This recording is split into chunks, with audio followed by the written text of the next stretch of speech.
기도하며 한날 주님 바라보며 사는 우리 사랑하는 성도님들의 삶 속에 하나님이 일하시고 하나님이 꿈을 주시고 하나님이 응답하시고 하나님이 붙들어 주시는 은혜가 가득하시기를 주님의 이름으로 축복합니다. 오늘 말씀의 제목은 8절에 있는 해석은 하나님께 있지 아니하니까, 이 말씀 제목 삼아서 함께 은혜를 나누려고 합니다. 해석만 하나님께 있는 게 아니라 은혜도 하나님께 있고요, 우리의 생사 화복도 하나님께 있고요, 꿈을 주시는 분도 하나님이시고요, 응답하시는 분도 하나님이시고요, 우리를 살게 하시는 분도 하나님이십니다. 요셉은요, 최악의 상황에 놓여 있는 것 같은데 그 최악의 상황을 최선으로 바꿔놓은 사람입니다. 어제도 말씀 나눴습니다. 하나님이 함께해서 형통한 자가 되었다. 39장에 많이 나오는 말씀이에요. 4번이나 나옵니다. 23절 가운데 4번이나 나왔어요. 형통이라고 하는 게 뭐냐? 우리는 형통이 잘 풀리고 잘 되고 많이 갖고 성공하면 형통이라고 생각해요. 그런데 신앙적인 형통은 그것이 성공이 아니라, 그것이 형통이 아니라, 신앙적인 형통은요, 하나님이 나와 함께 하시는 것, 어떤 상황 가운데에서도 나와 함께 하시는 것, 이게 형통이에요. 저는 우리 성도님들이 이 세상 끝날 때까지 하나님과 함께하는 종들이 되시기를 주님의 이름으로 축복합니다. 그럼 되는 거 아니겠어요? 예? 아플 수도 있어요, 병들 수도 있어요, 문제가 있을 수도 있어요, 난관이 생길 수도 있어요. 그런데 하나님이 나와 함께 하신다라고 하는 그 신앙은, 그 믿음은 어떠한 상황 가운데에서도 흔들리면 안 돼요. 어제 저녁에도 우리 집사님 한 분, 정학은 집사님이라고, 이제 60대 중반밖에 안 되셨어요. 공무원 잘 마치시고 퇴직하시고, 또 교회 일이 있을 때, 공무 행정적인 일이 있을 때 제가 많이 여쭙고 도와주셨던 집사님이에요. 건강하셨어요. 은퇴하시고 나서는 좋은 일들을 하시는 거, 베트남 이주민들, 부인들, 이렇게 농어촌이나 뭐 광주, 성남 근처 용인 이런데 이주민들, 베트남에서 살다가 이렇게 한국 남자한테 시집 온 분들 한국어 가르치는 거 하시고, 저녁에는 아파트에 여기 사시니까 시끄러워서 이 트럼펫을 배우신다고 교회 5층에 올라오셔서 트럼펫 불고 하시던 분인데 위독하세요. 어제 많이 안 좋다고 그래서 저녁에 제가 신방을 하고 왔는데, 간송혼수, 간이 급성 강경변이라고 간이 굳어지는 병이라 지금 몇 달째 꽤 몇 달 됐어요. 몇 달째 삼성병원에서 입원하시다가 면회가 안 되잖아요. 근데 어제 삼성병원에서는 이제 어떻게 할 수가 없다. 그래서 여기 성남에 있는 정병원으로 오셨어요. 제가 어제 저녁에는 너무 상태가 안 좋아져서 이게 오늘 내일이다, 의사가 그래서 신방을 갔어요. 우리 목사님하고 교구장님, 우리 윤 장로님하고 같이 신방을 갔어요. 저녁에 신방을 갔는데 가기 전에 부인 권사님이 그러시는 거예요. 목사님, 간경변이라 왔다 갔다 합니다. 정신이 들었다가 딴소리 하다가 그럽니다. 그러시는 거예요. 그거 어떻게 해요? 할 수 없죠. 괜찮습니다, 권사님. 그리고 들어가서 만났어요. 만났는데 제가 오히려 은혜를 받았어요. 제가 시편 23편을 읽고 말씀을 나누는데요, 살이 엄청나게 빠지셨어요. 몰라볼 정도로 빠지셨어요. 몇 달 사이에 너무 많이 빠지셨어요. 얼굴에는 황달이 이제 노란 빛을 넘어서 검게 보일 정도로 황달이 많이 왔어요. 근데도요, 오히려 목사님 괜찮습니다 그러시는 거예요. 믿음으로 다 하나님 나라 준비됐습니다 그러시는 거예요. 말씀을 정확하게 하시는 거예요. 성경 23편을 읽는데 한 절 한 절 읽을 때마다 아멘 아멘 그러시는 거예요. 제가 얼마나 위로가 되는지. 성경 23편을 말씀을 읽는 가운데 정말 사망의 음침한 골짜기를 다닐지라도 이런 단어들이 나올 때마다 제가 반복해서 읽는데 아멘 아멘 그러시는 거예요. 오히려 목회자들, 신방 온 사람들을 위로하시고 천국에서 만나자 그러고 인사하고 어제 돌아져 나왔어요. 그거예요. 확신이에요. 하나님 우리와 함께 하신다는 거. 믿음으로 잘 준비하고, 간송원수라 권사님, 부인 권사님이 나와서 목사님 딴소리 할 수도 있어요 그랬는데, 그 긴 시간은 아니지만 그 10분 정도 있는 동안에도 얼마나 아멘도 잘하고 천국에 대한 거 확신을 가지고 다 느끼잖아요. 다 알잖아요. 나와서 우리 부인 권사님도 그런 같은 고백을 해요. 우리 윤 장로님 저 뒤에 계시지만 펑펑 울어요. 은혜잖아요, 은혜. 제가 느낀 거 다시 운전하고 기도하면서 오면서 제가 느낀 게 뭐냐면, 그래 맞아, 우리가 사는 환경은 다 다를 수 있어요. 난관을 만날 수 있어요. 그런데 가장 중요한 게 뭐냐면, 우리에게는 소망이 있잖아요. 하나님 나라. 이 다음에 하나님 나라에서 다 만날 거예요. 아멘. 준비됐어요. 믿음으로 하나님 다 보여주셨어요. 그 힘들고 어려운 상황에서도 또박또박 얘기하시는 게 얼마나 위로가 되는지. 베트남 전쟁 때 미국의 장교 중에 짐 스톡테일이라고 하는 미국 장교가 있었습니다. 이 사람은 포로로 잡혀갔다가 나중에 미국 본국에 돌아와서 삼성 장군 별 3개까지 달았던 사람입니다. 그 사람이 아주 유명한 말을 해요. 기자가 이렇게 물어봐요. 포로 생활, 그 죽을 수도 있는 위기, 포로 생활 가운데에서 어떻게 잘 이겨내셔서 여기까지 왔습니까? 이렇게 질문했을 때 그 스톡테일이 뭐라고 이야기를 했냐 하면, 분명하게 이렇게 얘기합니다. 내가 아무리 극한 상황, 사람이 살아가면서 전쟁, 군인이기 때문에 난관 만날 수도 있지만 어떤 난관을 만나도 나는 살 수 있다라고 하는 희망을 가지고 달려왔습니다. 그러나 그거보다 더 중요한 것이 있습니다. 그러면서 이야기합니다. 덧붙여서 잘 견딜 수 있는 실제적인 힘이 있어야 됩니다. 우리 믿음의 사람들에게 그대로 한번 적용해 보죠. 우리가 살아가면서 우리도 어떠한 난관도 만날 수 있습니다. 그런데 하나님이 나와 함께 하신다라고 하는 믿음은 흔들리면 안 됩니다. 그리고 그 믿음이 흔들리지 아니하도록 잘 자기 자신을 실질적으로 하나님과의 관계를 잘 가지면서 사는 거, 그거 정말 중요합니다. 보세요. 오늘 요셉의 이야기로 돌아가 보면, 요셉이요 하나님과 동행함으로 형통한 자가 되었다.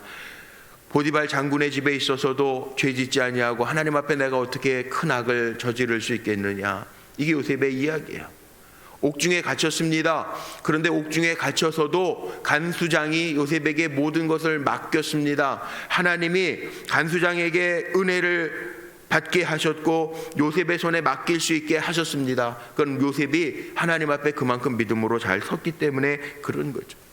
하루아침에 요셉이 이렇게 됐을까요? 오늘은 그 후에 어제 말씀에 이어서 그 하나님 그렇게 형통하게 하신 그 후에 애굽 왕의 술 맡은 관원장, 떡 맡은 관원장이 다시 옥에 들어와 왕에게 범죄하고 옥에 들어왔습니다. 요셉이 갇혀 있는 곳에서 만납니다.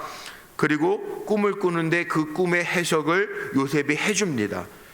그런데 요셉이 이렇게 얘기해요. 8절에 오늘 제가 제목 삼은 거 보니까 그들이 그에게 이르되 우리가 꿈을 꾸었다. 얼굴에 근심빛이 가득하니까 요셉이 물어봐요. 어찌하여 이렇게 오늘은 얼굴에 근심빛이 가득하십니까? 그들이 요셉에게 이야기하는데 우리가 꿈을 꾸었는데 해석할 방법이 없다. 그런데 8절의 중반절 보세요. 요셉이 그들에게 이르되 해석은 하나님께 있지 아니하니까 청하건대 내게 이르소서. 자, 이 문맥을 한번 잘 보세요. 해석은 하나님께 있는데 왜 청하건대 내게 이르소서 그랬을까요? 요셉이 하나님 앞에 말씀하세요. 하나님 앞에 기도하세요. 그래야지. 애굽의 관원장들은 하나님을 모르죠. 그런데 요셉은요, 적어도 여기에 그렇게 글로 표현되어 있지는 않지만 요셉은 날마다 하나님과 교제하는 삶을 살았을 거예요. 39장의 말씀에도 하나님이 함께하여 형통한 자가 되었다라고 하는 얘기는 요셉은 하나님의 말씀, 하나님과 교제하면서, 창세기 아닙니까? 아직 출애굽기에 나오는 하나님의 법들이 다 주어진 때가 아니잖아요. 우리처럼 이렇게 성경 66권이 있었던 때가 아니잖아요. 그러나 늘 그의 마음속에는요 하나님을 생각하는 요셉, 아버지 야곱에게 들었던 하나님, 할아버지 이삭의 하나님, 그 하나님을 알고 그 하나님을 생각하면서 살았다는 거예요. 날마다 하나님과 교제하면서 살았다는 거예요. 우리도 마찬가지입니다. 하나님과 형통한 거는 우리는 복만 생각하고 하나님이 기적 일으키시는 것만 막 생각해 안 해요. 하나님과 동행한다라고 하는 가장 큰 의미는 내 마음이 하나님의 마음하고 같아야 돼. 요셉이 그렇게 얘기하는 거예요. 여기 하나님이 다 아시지 않습니까? 해석은 하나님께 있지 않습니까? 응답은 하나님께 있지 않습니까? 일하시는 기적은 하나님께 있지 않습니까? 그 얘기하는 거예요. 하나님께 다 있으니까 하나님과 교제하는 나에게 얘기하십시오. 나도 기도하겠습니다. 그런 말이에요. 요셉은 하나님과 동행했다, 함께했다라고 하는 이 의미가 하나님과 마음을 같이 했다, 같은 마음을 품고 있다, 같은 마음을. 저도 그렇지만 우리 불꽃교회 성도님들도 날마다 하나님과 같은 마음을 가지려고 하나님 앞에 묻고 하나님과 교제하고 하나님과 동행할 수 있는 삶을 살아가시기를 주님의 이름으로 축복합니다. 요셉이 견딜 수 있었던 거, 상황은요, 지금 시간이 지나서 이렇게 옥중에 갇혀 있고 나중에 오늘 마지막 절에 보면 보시겠지만 술 맡은 관원장이 요셉을 새까맣게 잊어버려요. 그리고 또 2년이라고 하는 시간이 흘러요. 그런데 그 기간 동안에는 요셉은 버렸을까요? 실망했을까요? 낭망했을까요? 잘 풀렸는데 이거 사람이 어떻게 이럴 수가 있어? 그랬을까요? 아닙니다. 하나님과 교제합니다. 요셉은 날마다 하나님의 선하신 뜻이 어디에 있는지를 생각하면서 살아요. 내 인생이 여기에서 끝났다라고 생각하지 아니하고, 요셉에게 뭐가 있어요? 하나님 보여주신 꿈이 있잖아요. 요셉이 꿈 해몽은 하나님께, 해석은 하나님께 있습니다라고 자신 있게 얘기하는 거, 자기가 이전에 꾸었던 너무나도 생생했던 그 꿈들, 11별과 해와 달이 자기에게 절했던 거, 11곡식단이 자기에게 절했던 거, 자기 곡식단에게 절했던 거, 그거 다 기억하고 있는, 하나님의 주셨던 선한 꿈, 뜻, 이것을 마음속에 새기고 달려가고 있는 요셉을 볼 수 있죠. 그 꿈이 있었기 때문에 요셉은 흐트러지지 않아요. 죄가, 유혹이 눈짓을 해도 넘어가지 않아요. 하나님 앞에 내가 어떻게 득죄하겠느냐고 오히려 그 죄의 자리를 벗어난 사람이 요셉이에요. 우리도 마찬가지입니다. 요셉이 모든 것이 하나님의 손에 달려있다라고 이렇게 고백하는 것처럼 우리의 삶의 모든 것도 하나님의 손에 달려있음을 고백하면서 나아가면 돼요. 요셉은 해석학자가 아니에요. 실라요 마하나 가다모처럼 요즘에 유명한 그 해석학자들 있잖아요. 그런 해석학자가 아니에요.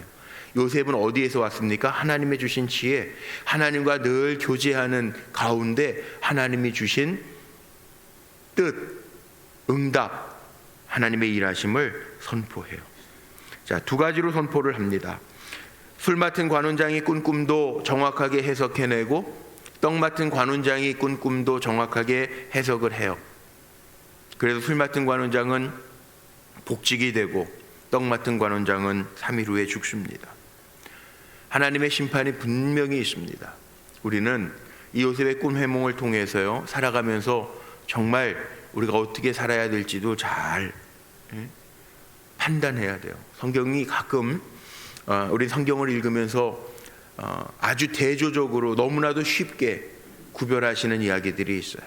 오늘은 떡 맡은 관원장 복직돼서 살고 죽은 관원장 보여지잖아요.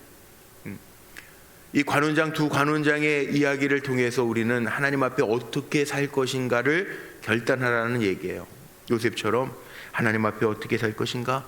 하나님과 함께하고 동행하며 주의 마음을 가지고 하나님의 선한 뜻을 늘 묵상하면서 내가 살아갈 것인가?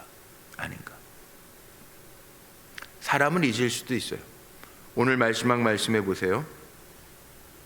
술 맡은 관원장이 요셉을 기억하지 못하고 그를 잊었더라. 14절을 한번 보십시오. 14절에 보면 요셉이 부탁을 했습니다. 당신이 잘 되거든 나를 생각하고 내게 은혜를 베풀어서 내 사정을 바로에게 아뢰어 이 집에서 나를 건져주소서. 나는 히브리 땅에서 끌려온 자요 여기서도 옥에 갇힐 일은 행하지 아니하였나이다. 요셉은요 당당할 수 있었습니다. 하나도 뒤로 구린 것이 없었습니다. 그래서 자신 있게 얘기한, 해석도 하나님께 있어서 자신 있게 해석해주고 이제 좋은 날이 반드시 올 거라고 하는 것을 요셉은 알았습니다. 그래서 선포합니다. 좋은 날 오면 나를 좀 기억해 주세요. 사람의 줄을 붙들어 봄죠? 사람은 잊어요. 근데 하나님은 그 사람마저도 생각나게 하시는 그 사람의 역사도 여기에 보면 하나님이 생각나게 하셔서 요셉을 다시 등장시키시는 이야기가 나오는 게 창세기 요셉의 이야기예요. 무슨 얘기예요? 사람은 잃어버려도요, 주님은 잃어버리지 않으신다. 예수님도 십자가에 달리실 때 뭐라고 요셉을 예수님을 예표한다, 이 구약 성서 신학자들이 이야기하는 게, 요셉이 예수님을 예표하는 거, 버리신 거가 하나님이, 예수님이 십자가에 달리실 때 라마 사박다니, 주여 나를 왜 버리시나이까, 그렇게 외쳤지만 하나님 안 버리셨어요. 기억하셨어요. 사흘 후에 살리세요. 요셉 마찬가지예요. 사람은 있는 것 같은데요, 하나님은 하나님의 때에 요셉에게 역사하세요. 그래서 2년이라는 시간은 지나가지만 하나님의 때가 있어요. 하나님의 때에 바로가 꾼 꿈을 해석할 수 있도록 요셉과 연결하시는 작업을 하나님 하세요. 살아계신 하나님의, 우리는 어떻게 살아야 되느냐? 오늘도 믿음 가지고 살 때 하나님의 뜻이 무엇인지를 물으면서 사는 사람, 이 형통한 사람이고, 주님의 마음을 가지고 사는 사람, 이게 형통한 사람이고요. 주님과 함께 일하는 사람, 주님보다 앞서가도 안 돼요. 주님보다 너무 뒤쳐가도 안 돼요. 주님과 함께 일하는 사람, 바로 그 자리에 저와 여러분 모두가 계시기를 주님의 이름으로 축복합니다. 기도하시죠.